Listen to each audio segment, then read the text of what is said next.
Skywind team has been releasing small bite-sized updates over the past 4 to 5 months on their Discord server and Reddit. We will discuss these small updates in today's video. We will also talk about the systems of Morrowind which have to be developed by the team.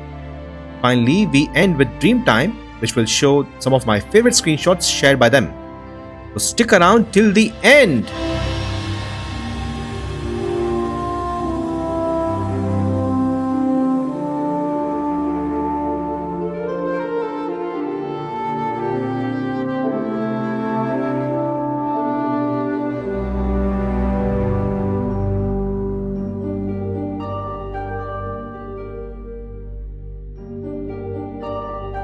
Skywind voice acting team shared a graphic saying that the voice acting roles of Dagot Ur, Dagrum Bagran and Vivek have been cast.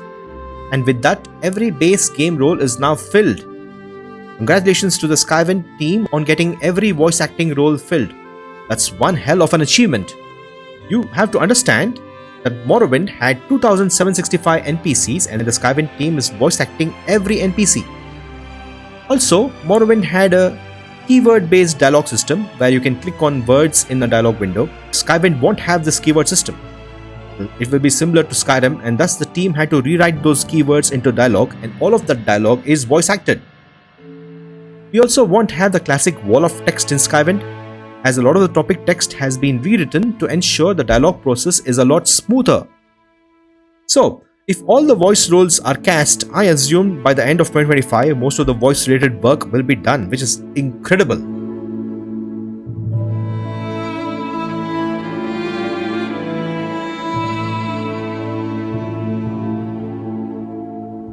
Talking about voice acting, the voice actor of Maik shared a video showcasing his work. Let's listen to the voice of Skywind's Maik. Greetings. Maik knows many things. What is your interest? You seek knowledge. Maik has much, some of it verified by actual facts. Dragons. Oh, they're everywhere. You must fly very high to see most of them, though. The ones nearer the ground are very hard to see, being invisible. Horses. Oh, Maik loves horses, especially with good cream sauce. You would wish to ride upon a beast. There is a way. Go to one of the many Silt Strider ports and pay your fee. You wish one for personal use. These Dunmer are rather prudish, are they not? Of course, if you seek the beauty of the naked form, there is an island you can reach, filled with wonderful, naked, glistening bodies. It only appears when the moons are full, the rain falls, the seas run red, and it's Mike's birthday. Wow, that's incredible voice acting. In the comments, I asked the voice actor how he nailed that Khajiit feel, and Ryan Cooper, the voice actor, replied, "Apparently, the idea was to create a deeper, raspier sound and project it through my nose, raising it in pitch." Wow, man, I have no idea how these voice actors do it. It is such talent. Yeah, I can never replicate this feel. Awesome work, Ryan Cooper and the Skywind team.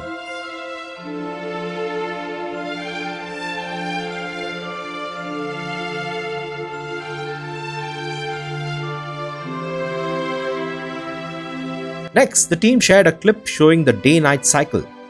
We are at Alrune at night, and Maser will go off screen soon, and we have a great video of Secunda. I feel the Red Mountain appears to be higher in Skywind compared to Morrowind. We also get a great view of the Ghost Fence.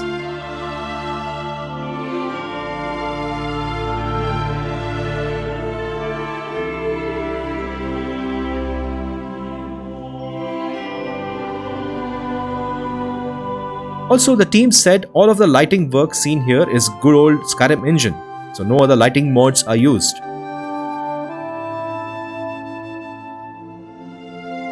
To be honest, the night sky in OpenMW also looks great in my opinion.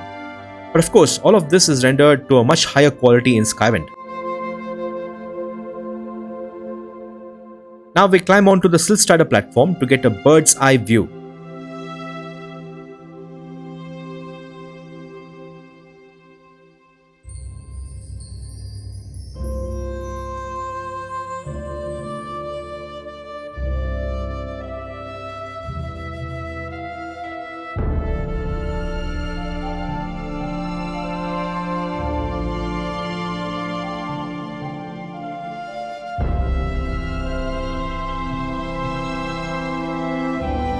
We have another video, and this time showing the cycle in the Bitter Coast.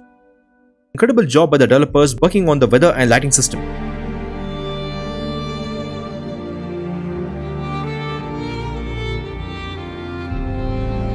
Next, are you the kind of person who collects every book in an Elder Scrolls game? If yes, you have an opportunity to fill your library with Skywind's lovingly bound, illustrated and formatted volumes. All books have new book covers and most books have illustrations. I love how the team is pouring so much creativity into these books. I hope this will get more people to read them in-game now. And all of this illustration work was done by the 2D art department, and their work is so appreciated.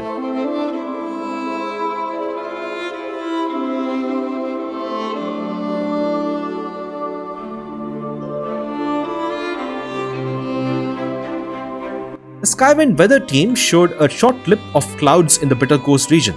The team is using a custom cloud mesh to be able to wrap 360-degree textures in the sky around the player. This will allow the team to do some really cool things. For example, imagine being in clear sunny skies but being able to see and hear a distant thunderstorm on the western horizon. Or how about being on the south side of Red Mountain and seeing the effects of the ash storm to the north of the mountain? All possible in Skywind. Wow, that sounds incredible. We've never seen something like this in Skyrim, right? I look forward to the dedicated weather systems showcase from the Skywind team.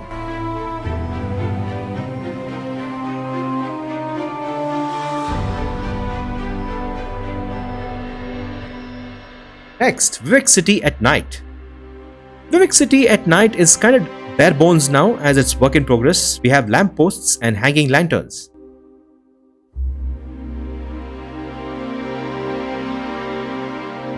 I like the statue and the lighting around it.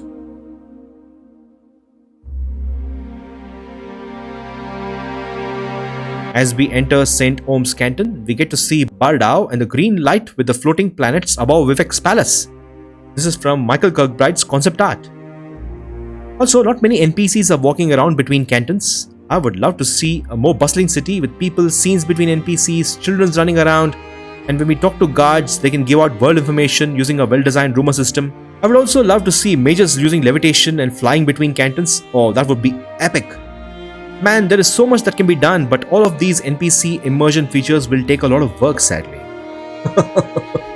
Anyway, let's move on. The next small update is about Skywind Water. The Skywind Weather and Water team showed some short clips on how water would appear in different regions of Morrowind. In this clip, we see swamp water in the Bitter Coast region. It does look greenish and swampy. In the next clip, we see sulfuric and volcanic water, which looks yellowish green.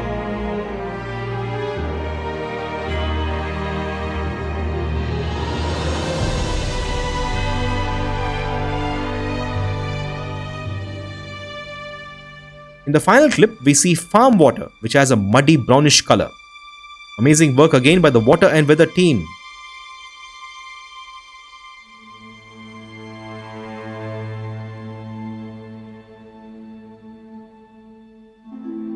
These were the small updates from the Skywind team. Do share your thoughts on what you saw today.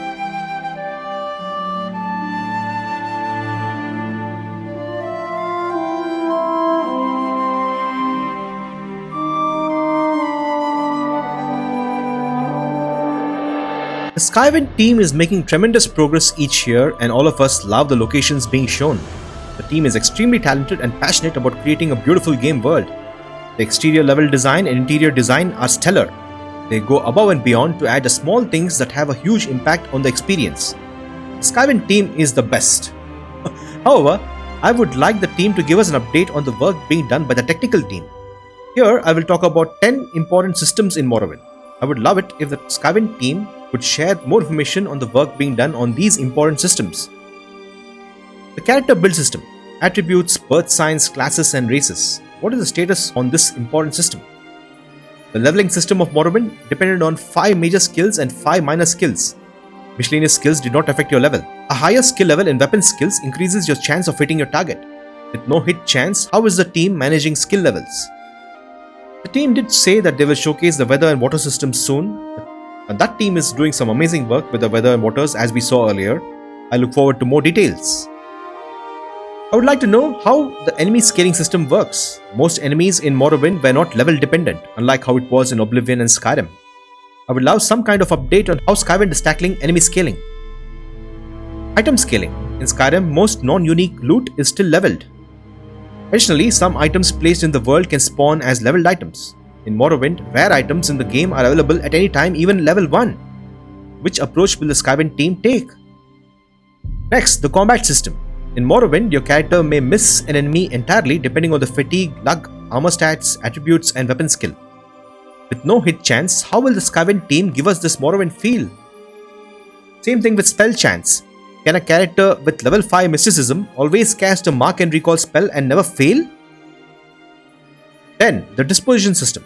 Increasing NPC disposition up to 100 is purely character skill based in Morrowind. In Skyrim, NPC's disposition increases by doing quests for them. You can decrease it by harming or stealing from them. Which approach would the Skywind team prefer? Skyrim got rid of armor and weapon conditioning. Skyrim got rid of weapon degradation and weapon breaking. Will the Skywind team introduce Morrowind's conditioning system? Faction systems. In Morrowind, factions have favored skills. Advancement in a faction depends on your character's skills. The Great Houses and Vampire clans have faction exclusivity. Will Skywind follow the same? Vampirism. Morrowind's vampirism was unique, and experiencing less content was the inherent design. Playing as a vampire in Morrowind is an extremely difficult and very isolating experience.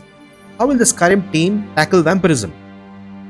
These are just 10 systems, and there are so many more systems that need to be developed. Stuff like the fatigue system, armor and clothing, swimming and combat, alchemy system, hand-to-hand and unarmed, custom spells, enchanting capacity and services, lockpicking and traps, and more and more.